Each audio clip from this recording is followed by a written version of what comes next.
Voilà, nous sommes dans un nouvel épisode dans lequel nous allons parler du mode d'emploi du livre Vital. Oui, les amis, c'est l'un des livres vraiment pour lesquels je ressens un attachement assez particulier, assez profond. C'est vrai qu'à mon actif, j'ai plus de 20 ouvrages publiés en auto-édition. Et Vital, c'est vraiment particulier parce que c'est un livre que je peux relire, lire, feuilleter, sans avoir le moindre signe de fatigue, de lassitude et parfois même de dégoût. Et oui, parce que il arrive souvent en tant qu'écrivain qu'après avoir produit un ouvrage, l'avoir publié, on vienne à manifester une certaine satisfaction, c'est-à-dire on est rassasié de l'ouvrage qu'on a produit, hein. Ça peut arriver. Et d'ailleurs, tout créateur de contenu, en général, hein, il arrive qu'il ressente cela, c'est-à-dire se disent, bon allez, what's next? Je dois passer à la prochaine étape. Maintenant que le livre est prêt, maintenant que la vidéo est faite, bon, c'est vrai, je l'ai déjà suivi, bon, moi je suis déjà plus ou moins lassé, et voilà, je veux passer à autre chose. Il peut arriver en fait d'avoir revu son ouvrage, on ressent vraiment ce sentiment-là, et c'est parfois naturel, c'est humain. La seule personne qui ne ressent pas ça, c'est Dieu. Encore que là, hein, la Bible dit que Dieu a regretté d'avoir créé l'homme, et ça c'est après la chute, d'accord? Mais de façon générale, Dieu ne se lasse pas en fait de l'amour qu'il a envers la création, envers sa créature, vous voyez? Quand on est vraiment à l'état parfait, vous voyez, c'était ça vraiment. Dieu disait que c'était bien après avoir créé en fait. Et nous les hommes qui sommes particulièrement caractérisés par l'imperfection ou encore par ce caractère perfectible, eh ben nous avons souvent ce ressenti-là. Et moi, je n'ai pas ça, je n'ai pas cette lassitude-là de feuilleter, d'accord, vous voyez, ça c'est le livre que j'ai, vous pouvez entendre, vous qui êtes connectés à Vital Podcast, que là je suis en train de feuilleter le livre. Alors ce livre, comment est-ce que il doit être utilisé? Vous savez, une petite parenthèse encore, le jour que j'ai suivi le retour d'une influenceuse qui s'appelle Luce Avila, qui a lu mon livre Vital, j'étais vraiment émerveillé de voir comment un lecteur attentionné, attentif, sensible peut parvenir à ressentir la même émotion que l'auteur dans son processus d'écriture, d'accord? C'est-à-dire qu'elle a vraiment fait ressortir la pensée de l'auteur, l'objectif même de l'auteur, l'esprit avec lequel il a conçu le livre, d'accord? La façon avec laquelle chaque partie est présentée, est structurée, d'accord, la structure même du livre. Et j'ai dit, mais waouh, c'est extraordinaire. Elle a tout résumé, elle a tout compris. Elle a 21 sur 20, quoi. Vous voyez? Et puis c'est vrai qu'un mémoire, parce que Vita c'est un mémoire, hein, c'est un ensemble de leçons de vie. Et ça doit se présenter de la façon la plus digestive possible, la façon la plus claire, structurée possible. Et je pense que je me suis vraiment attelé à concevoir ce livre de cette façon-là. Donc du coup, pour revenir, je ferme la parenthèse.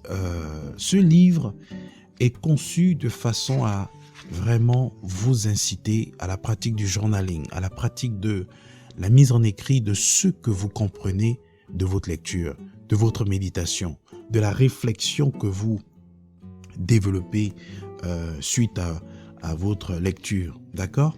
Par exemple, lorsque vous prenez le chapitre 1, donc 1, la vie est un don de Dieu, d'accord? Et après, en effet, lorsque vous regardez le livre, vous le lisez, vous allez remarquer que de façon générale, il y a le titre du chapitre et en dessous, il y a une sorte de phrase, d'accord? Une idée un peu plus précise de ce dont je vais parler. D'accord? Donc le thème il est un peu général, le chapitre, et le sous-titre il est un peu plus précis. Et après, on a le premier paragraphe qui est une sorte d'introduction. Je vais un peu parler d'une généralité, mais bien entendu, c'est toujours dans l'ordre de la pyramide renversée. Donc je vais faire du général au particulier. Donc je vais aborder le sujet, donc je vais l'amener et on va le recentrer au fur et à mesure que vous lisez. Vous allez ressentir que il y a un effet d'ancrage. Je suis en train de vraiment l'amener à l'essentiel de cette partie qui est résumée dans le sous-titre du chapitre. Et après, en général, le deuxième chapitre, le deuxième paragraphe est un témoignage, donc qui vient illustrer ce qui est dit dans le premier paragraphe. Et à partir du troisième paragraphe, c'est une sorte de petite conclusion avant la partie grisée, d'accord? Vous voyez une partie grisée là, c'est une partie en fait qui résume l'idée à retenir, en fait, qui vous donne en fait l'idée ou la pensée à retenir de ce chapitre. Vous voyez? Et après la partie grisée, vous voyez qui est d'ailleurs précédé par un petit signe comme Nike là, un point de coche, enfin qui est coché, voilà, c'est coché Nike là, vous voyez, je dis Nike, comme pour dire que voilà, c'est ce qu'il faut retenir de ce chapitre. Et enfin, vous avez la dernière partie, donc qui est, enfin la question, d'accord, c'est une série de questions, c'est un questionnaire ou c'est une série de questions posées, d'accord, qui vous renvoie en tout cas à la personnalisation de ce que vous avez compris, d'accord, donc ce que vous avez compris dans votre vie en fait. C'est-à-dire, vous voyez par exemple, dans le chapitre 1, je parle de, le chapitre c'est la vie, le sous-titre c'est la vie est un don de Dieu, et après j'explique, je présente le sujet, après je parle du témoignage de, voilà, je ne vais pas mentionner, hein, parce que vous êtes censé aller lire le livre, et à la partie grisée, je résume ce qu'il faut retenir. Et dans la partie question, je dis, quelle lecture avez-vous de la vie? Avez-vous une ou plusieurs raisons pour lesquelles vous devez être reconnaissant à Dieu? Vous voyez?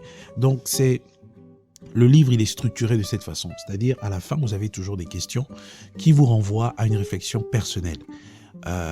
Vous pouvez en profiter pour justement faire du journaling. Donc, c'est une incitation implicite à la pratique du journaling. Donc, il faut s'y mettre en écrit ce que vous vivez.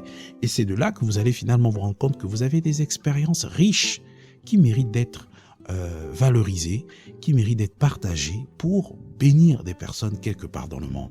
C'est dans cela que finalement on comprend que ce qu'on vit n'est pas destiné à se limiter à notre échelle. Bien au contraire, lorsqu'on a pu extraire de ces expériences une certaine sagesse, eh ben, nous devons finalement réaliser l'urgence de la partager, l'urgence de la mettre à la disposition des personnes qui sont autour de nous pour que cela puisse bien entendu leur profiter également. Et c'est ça la richesse finalement de la vie. C'est l'interaction, c'est le partage, c'est du donner et du recevoir, c'est de l'expérimentation, c'est de la connaissance, c'est de l'expérience, mais après c'est du partage. Et c'est ça qui nous grandit, c'est ça qui nous donne d'aborder finalement la vie autrement. Donc c'est un livre très simple à lire, hein, très simple à lire. Vous pouvez le lire, mais vous savez, je me suis amusé à comparer parce que c'est plus ou moins le même nombre de pages, hein, le même volume de pages, Vital et Exprime ta passion et suscite des vocations, un livre que j'ai publié pour celles et ceux qui ne connaissent pas en 2019. Voilà, j'ai essayé de comparer, mais je me suis rendu compte que c'est le même volume de pages, mais Vital est beaucoup plus facile à lire. Pourquoi? Parce que c'est un mémoire et il est présenté, il est structuré de la façon avec laquelle je vous ai présenté là. Donc, présenté comme ça vous permet d'aller plus vite et vous pouvez le lire dans un délai de temps assez court. Pourquoi? Parce que, ben voilà.